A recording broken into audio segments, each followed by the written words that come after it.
Assalamualaikum warahmatullahi wabarakatuh. Selamat pagi anak-anakku semuanya. Bertemu lagi dengan Ibu Rina Setiawati dalam pembelajaran pendidikan agama Islam dan budi pekerti.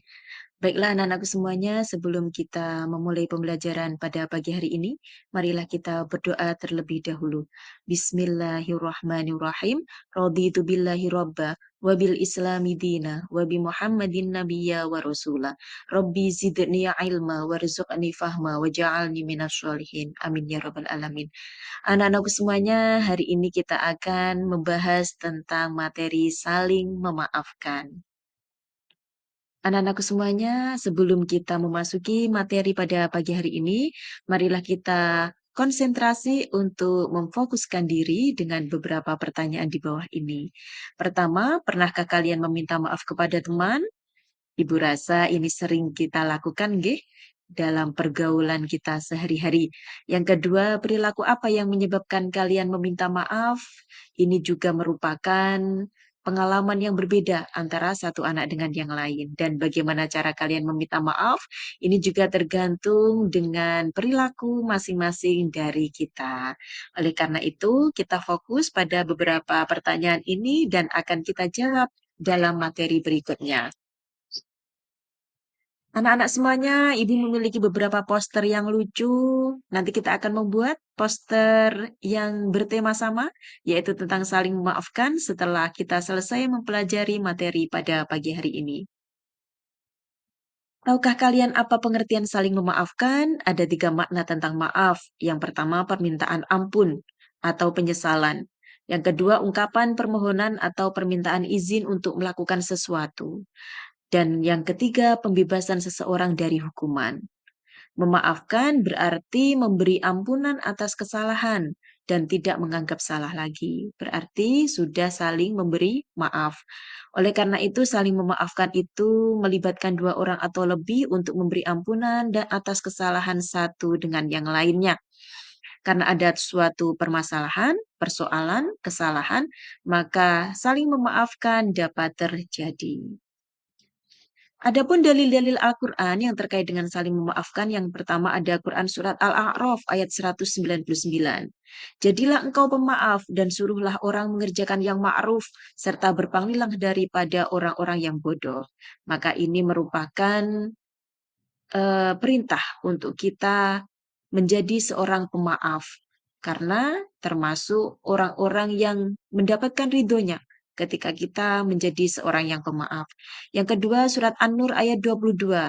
Dan janganlah orang-orang yang mempunyai kelebihan dan kelapangan di antara kamu bersumpah bahwa mereka tidak akan memberi bantuan kepada kaum kerabatnya, orang-orang miskin dan orang-orang yang berhijrah pada jalan Allah, dan hendaklah mereka memaafkan dan berlapang dada. Apakah kamu tidak ingin bahwa Allah mengampunimu? Dan Allah adalah Maha Pengampun bagi Maha Penyayang. Jadi, ini merupakan syarat. Ketika kita mengharapkan ampunan dari Allah, maka salah satu yang harus kita lakukan adalah memaafkan dan berlapang dada dalam memaafkan kesalahan orang lain. Dalil selanjutnya yaitu surat An-Nisa ayat 149. Jika kamu menyatakan sesuatu kebajikan, menyembunyikan atau memaafkan suatu kesalahan orang lain, maka sungguh Allah Maha Pemaaf dan Maha Kuasa. Hampir sama dengan dalil yang sudah kita bahas tadi, bahwa maaf merupakan kunci kita akan mendapatkan ampunan dari Allah Subhanahu wa Ta'ala.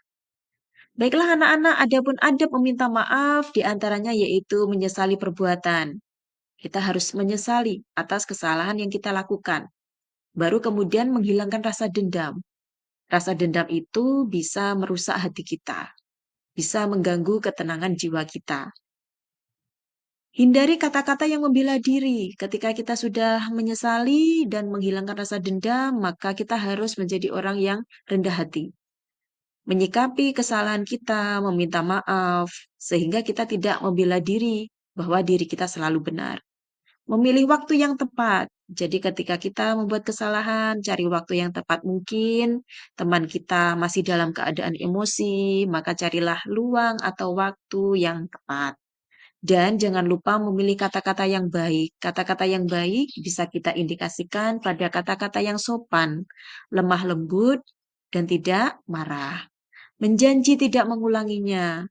Ini merupakan salah satu bentuk adab meminta maaf. Ketika kita sudah menyatakan penyesalan atas perbuatan yang kita lakukan, salah satu bukti bahwa kita sudah meminta maaf adalah kita tidak mengulangi kesalahan yang sama.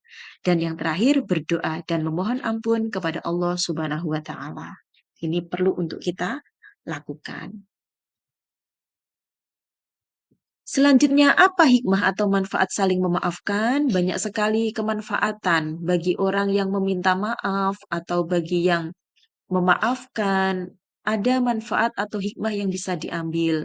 Terhindar dari penyakit jiwa. Nah, anak-anak, jiwa kita ini perlu kita sirami dengan hal-hal yang baik agar mendapatkan ketenangan. Salah satunya yaitu kita bisa berlapang dada, kita bisa ikhlas menerima kesalahan ataupun kita mengakui kesalahan yang sudah kita lakukan. Yang kedua, memiliki kemampuan untuk menyesuaikan diri dengan orang lain. Jadi, kita harus saling menghormati, beradaptasi dengan teman, dengan karakter teman kita yang mungkin saja berbeda dengan kita. Mendapat ampunan Allah, ini pasti. Karena salah satu orientasi dari manfaat saling memaafkan, kita akan mendapatkan ampunan dari Allah. Batin terasa jauh lebih tenang. Ini masih ada kaitannya dengan terhindar dari penyakit jiwa, menghilangkan kecemasan, menghilangkan ketakutan, sehingga mendapatkan batin yang jauh lebih tenang. Ditinggikan derajatnya, mengharap ridho Allah dan menjadi diri lebih baik serta bertambah kemuliaan di mata Allah Subhanahu wa taala.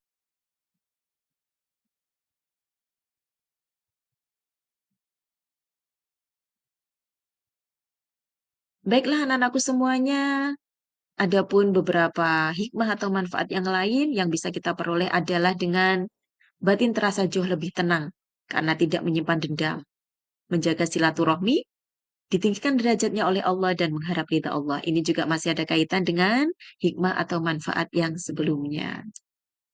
Terima kasih anak-anakku semuanya, kita sudah belajar bersama tentang saling memaafkan. Semoga materi yang kita pelajari hari ini bermanfaat untuk kita semuanya, terutama dalam berteman dan menjaga pertemanan kita agar selalu harmonis dan menuju kepada kerukunan yang hakiki. Terima kasih dan Ibu akhiri. Wassalamualaikum warahmatullahi wabarakatuh.